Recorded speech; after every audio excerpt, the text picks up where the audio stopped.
Talent hits a target no one else can hit. Genius hits a target no one else can see. Compassion is the basis of morality. Arthur Schopenhauer quotes, "You must know. A man can be himself only so long as he is alone, and if he does not love solitude, he will not love freedom, for it is only when he is alone that he is really free." Mostly it is loss which teaches us about the worth of things. Every man takes the limits of his own field of vision for the limits of the world. The assumption that animals are without rights and the illusion that our treatment of them has no moral significance is a positively outrageous example of Western crudity and barbarity. Universal compassion is the only guarantee of morality. Happiness consists in frequent repetition of pleasure. It is difficult to find happiness within oneself, but it is impossible to find it anywhere else. The person who writes for fools is always sure of a large audience.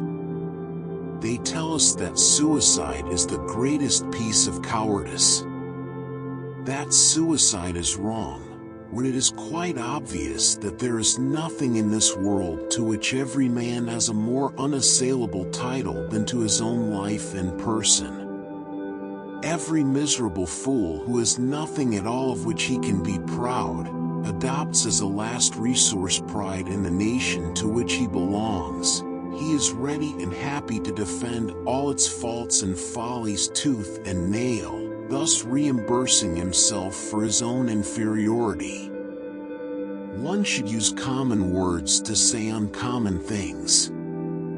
Compassion for animals is intimately associated with goodness of character, and it may be confidently asserted that he who is cruel to animals cannot be a good man. When we read, "Another person thinks for us," we merely repeat his mental process. In learning to write, the pupil goes over with his pen what the teacher has outlined in pencil, so in reading, the greater part of the work of thought is already done for us.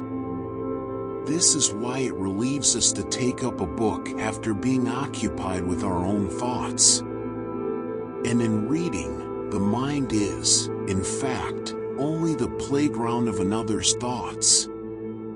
So it comes about that if anyone spends almost the whole day in reading, and by way of relaxation devotes the intervals to some thoughtless pastime, he gradually loses the capacity for thinking, just as the man who always rides, at last forgets how to walk.